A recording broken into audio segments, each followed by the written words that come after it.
concentré sur les services de santé au travail et l'organisation des services de santé au travail, je dirais, dans l'univers un petit peu mouvant qui est le nôtre aujourd'hui. Donc c'est l'expérience du groupe La Poste, une expérience qu'on va vous présenter aujourd'hui. Alors, quant aux orateurs, donc je vous présente le docteur Philippe Avette, ici présent. Philippe est médecin coordonnateur du groupe La Poste. Il est président également de la Société française de médecine du travail d'urgence. On a été amené à travailler ensemble de ce côté-là. Et il est membre du Cercle Entreprise et Santé. Juste deux mots sur le Cercle Entreprise et Santé. C'est un cercle que j'ai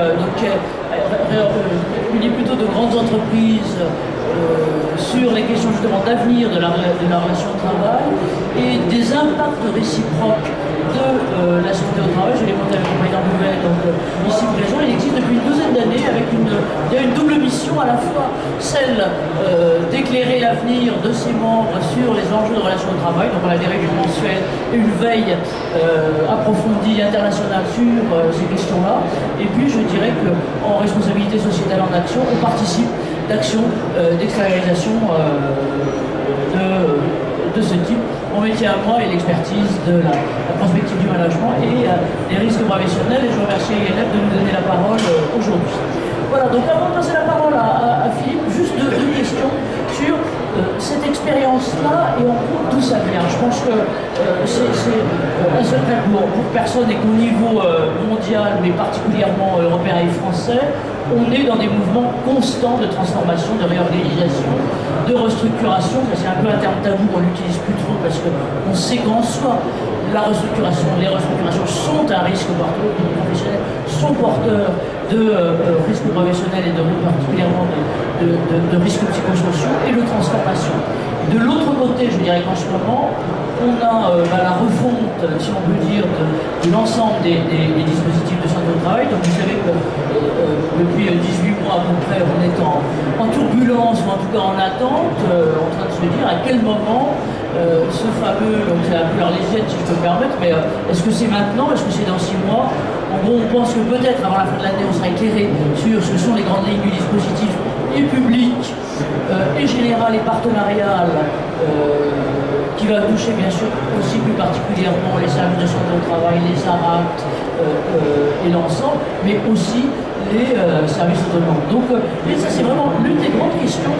Et les problèmes, c'est justement donc, les interrogations, c'est ces services de santé au travail, et particulièrement les services autonomes, quelle organisation est nécessaire dans ce double mouvement, je dirais surtout le premier, c'est-à-dire qu'en gros, on est dans des transformations de métiers qui sont tout à fait profondes, il y a d'un certain côté des tapis qui se tirent, qui sont globalement tirés sous les pieds parce que les marchés ont changé, les attentes des consommateurs ne sont plus du tout les mêmes, on a des concurrences, on a des bousculades technologiques très très profondes.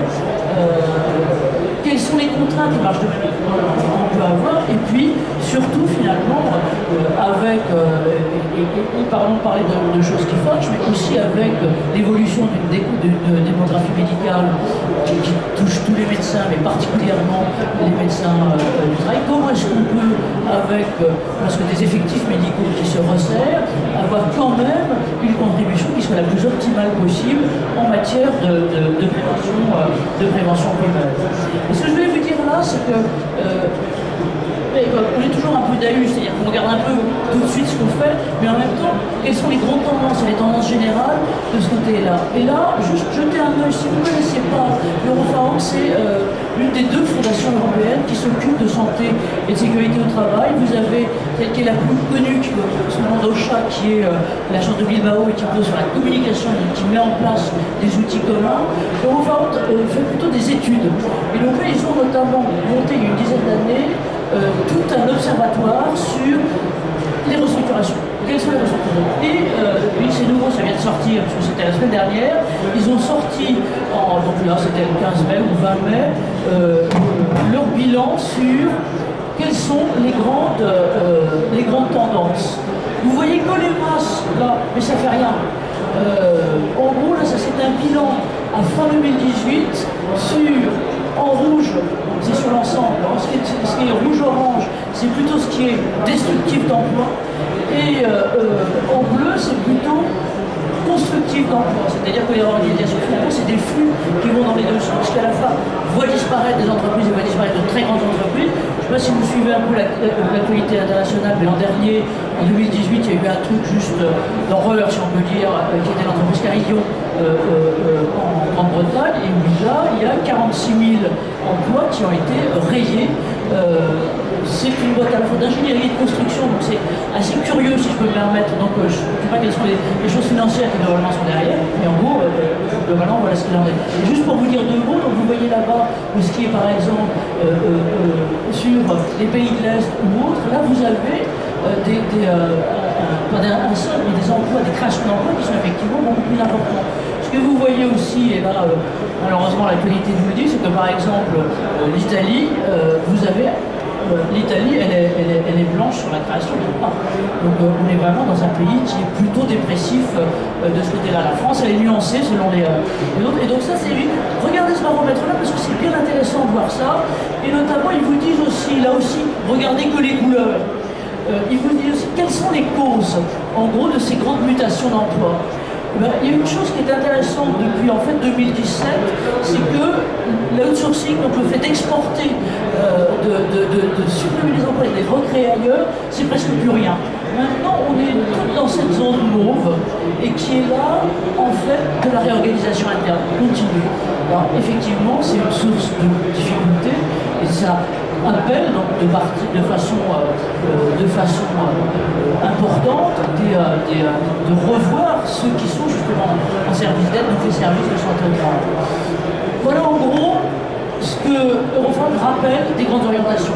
Les poussées technologiques, la mondialisation, les bouleversements de marché et surtout les changements de comportement de consommateurs font que tout ça bouge beaucoup.